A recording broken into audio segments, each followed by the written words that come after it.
let's go.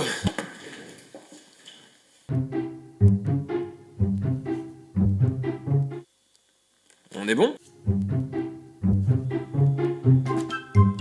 Régis! Ah quoi? Quand tu veux! Ah ouais, pardon.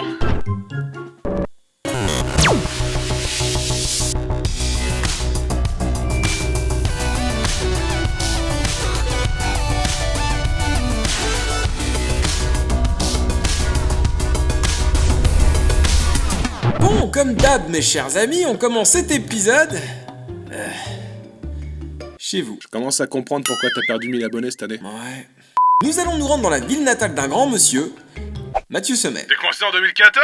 Bête type! Je vannais pas, feu. Du coup, direction Saint-Étienne. Ah ouais, merde, j'en ai entendu parler. Il y en a certains qui surnomment cette ville le Mordor, non? Ouf, ça annonce le ton. Bon, bah voilà ce qui s'est passé.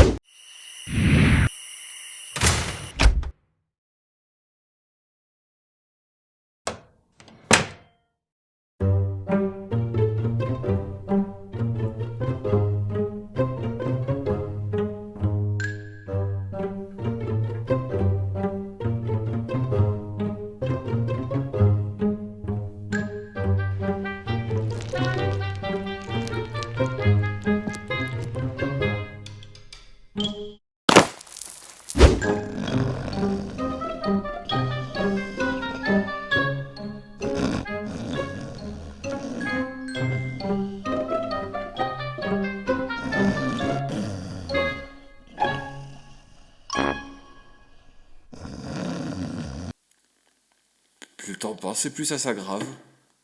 Les voilà maintenant en train de pisser, de s'endormir dans leur urine au beau milieu du lieu du crime. Si je peux vous donner un conseil, arrêtez de picoler avant de faire un casse. Ça marche jamais. La seule chose où picoler améliore ton skill, c'est...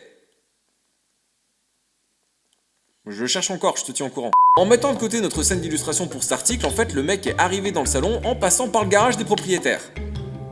Afin de faire ce que vous avez vu. En passant par ce dernier, il a fait tomber plein de trucs, des vélos, une bécane, enfin bref, ça a réveillé les gens qui pionçaient dans la maison. Ah bah heureusement que c'était pas toi le locataire concerné. Hein?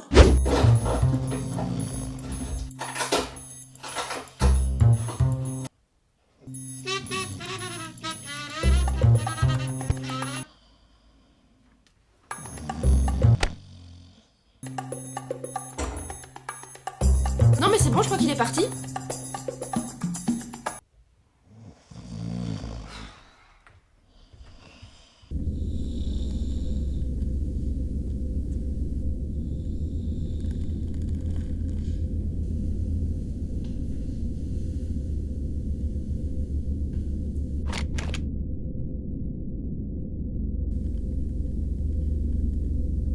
Je me disais aussi qu'il y avait un truc qui...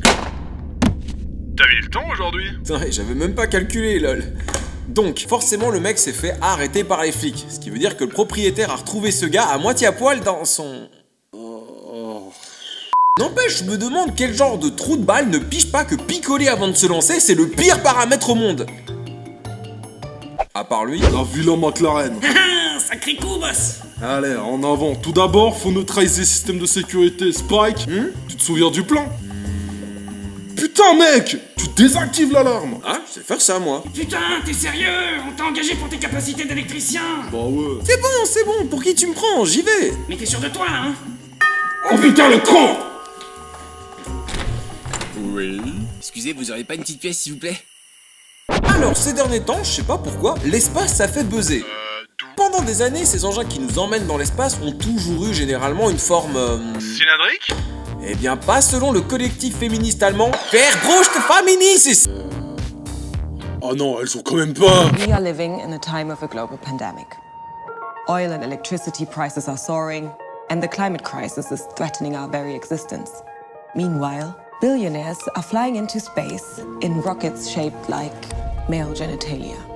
Eh, j'avoue que celui-là, il ressemble à une bite. For us, this raised some very important questions.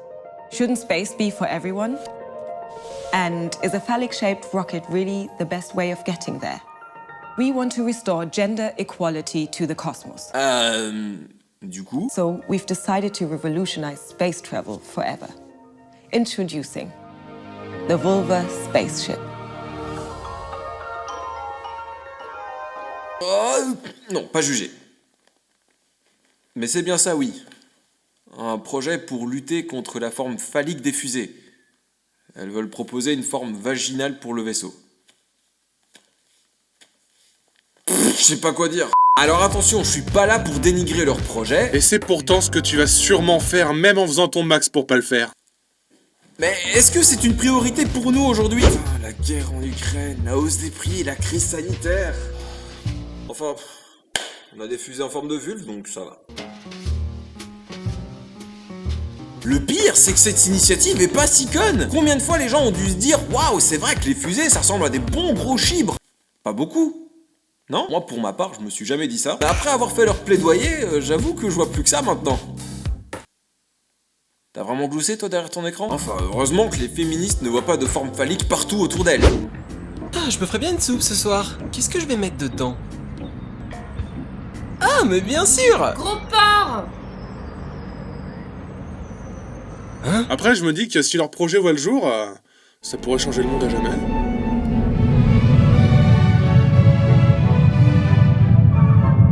Ouais, c'est une belle métaphore de notre plus grosse obsession à toutes et tous. Pour toi, ouais. En vrai, je me demande ce que Freud doit se dire de là-haut. Que des pervers! Je vous avais bien dit que la plupart de vos problèmes découlaient de ce qu'il y avait entre vos cuisses! Mec, toutes tes théories sont mortes. C'est pas plutôt toi qui as un problème?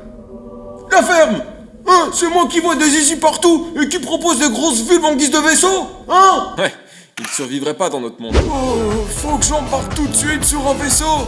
Ariane, où es-tu? Alors peut-être que je suis pas très sensible à ça, car pour moi, avoir des fusées en forme vaginale n'est pas une priorité dans ma vie. Après, ça ne concerne que moi, hein. N'hésite pas à en parler dans les commentaires, hein, je serais curieux de connaître ton avis. Mais je dois admettre que si l'idée de l'ESA est vraiment volontaire de donner un aspect phallique à leur engin... Oh, je viens de comprendre! Type. Donc si l'idée est vraiment sexuelle et non pas d'ordre scientifique ou physique, ok, je suis derrière vous à 100%, mesdames. Arrête de glousser, je t'ai dit. Mais malheureusement, ça ne semble pas être le cas de beaucoup de personnes. Depuis que le projet a été annoncé, les membres du groupe féministe ont réclamé 500 000 signatures. Et malheureusement, on peut donner le résultat aujourd'hui en divisant par 2000. Alors je crache pas sur vous, mesdames. Ouais, j'espère bien, wesh. Mais vous avez beau dire que votre engin est certainement plus efficace que les fusées traditionnelles. D'ailleurs, sur quoi vous basez-vous? Tests in our wind tunnel have revealed that our unique vulva design is far more effective than traditional rockets. The shape is surprisingly aerodynamic, creating way less drag when the vehicle punches through the atmosphere. Ouais, selon vous, quoi. Ok, j'attends des tests pour me faire une raison, mais pour l'instant, là, votre campagne me donne plus une impression de... Eh ben d'abord, nos tests montrent que notre vulve est bien plus efficace que votre vieux tige des années 60. Vive la chatte! Franchement, tu sais quoi, je vais en rester là, hein, de peur de trop m'enfoncer dans le sujet. T'es en forme aujourd'hui ou? Je te jure, je fais pas exprès. Mais je serais curieux d'avoir ton opinion. Est-ce que, selon toi, ça ressemble à un chibre? Sujet à débat.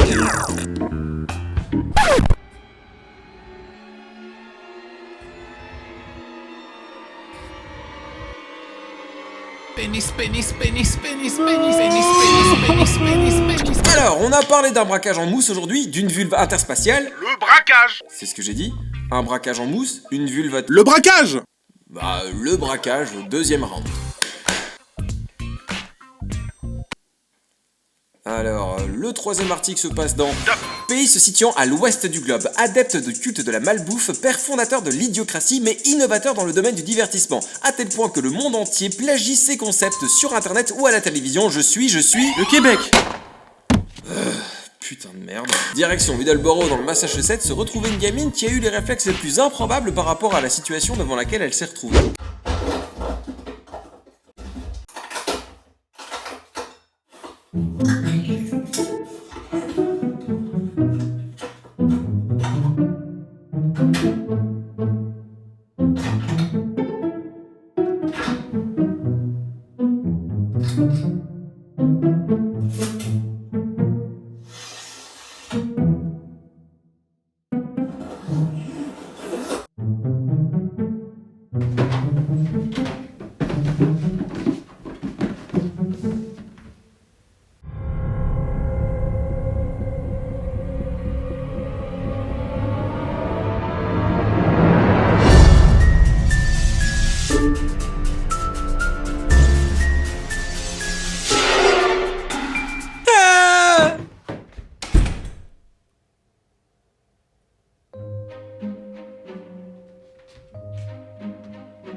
j'ai plus qu'à envoyer ça aux flics.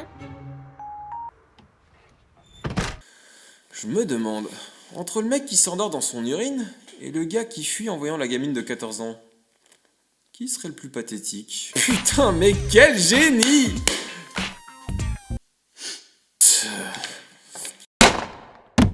Faut vraiment qu'on trouve une autre solution, Feu. Putain, j'aurais jamais cru que le nouveau fléau les braqueurs ce serait...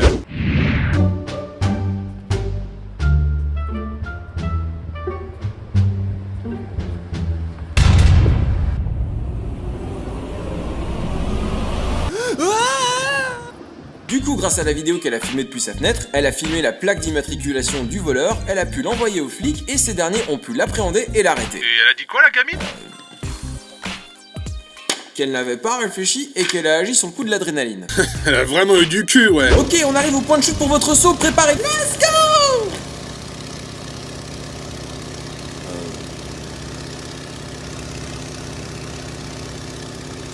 Moi je me dis, je me retrouve dans un endroit sombre avec une meuf qui a 2 couteaux à la main, voleur ou pas, je me barre. Là, elle l'a surpris en mode perso de film d'horreur.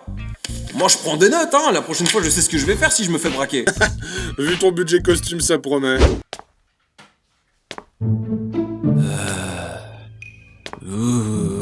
Je suis un zombie. Je vais... Si cette émission s'arrête, on saura pourquoi désormais. Ah, quelle répartie! Balance un color bar, GG! Ta gueule. Mais je me dis, c'est au cas par cas. Si ça se trouve, ce mec est juste sensible à ce type de perso, type petite fille tenant des couteaux à la main, rappelant certains films. D'une personne à l'autre, le trauma peut être différent.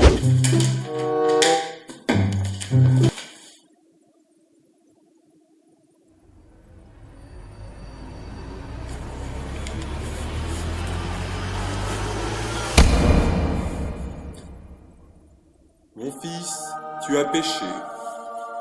Repentis-toi. Ah, au viol!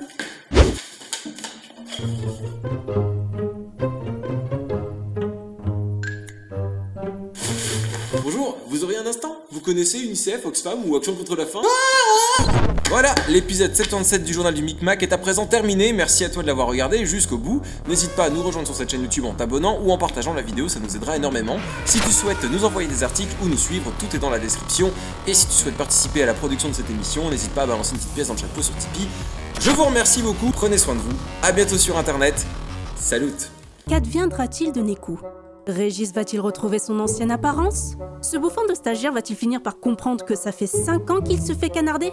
Comment pourrait-il y avoir encore plus de suspense insurmontable dans ce cliffhanger? Et putain, pourquoi c'est toujours moi qui annonce la fin de saison de cette émission? Je suis pas payé, bordel! Réponse dans la saison 6. Ah, c'est clairement la fin de saison la plus naze de toute l'histoire de cette émission. Oh putain.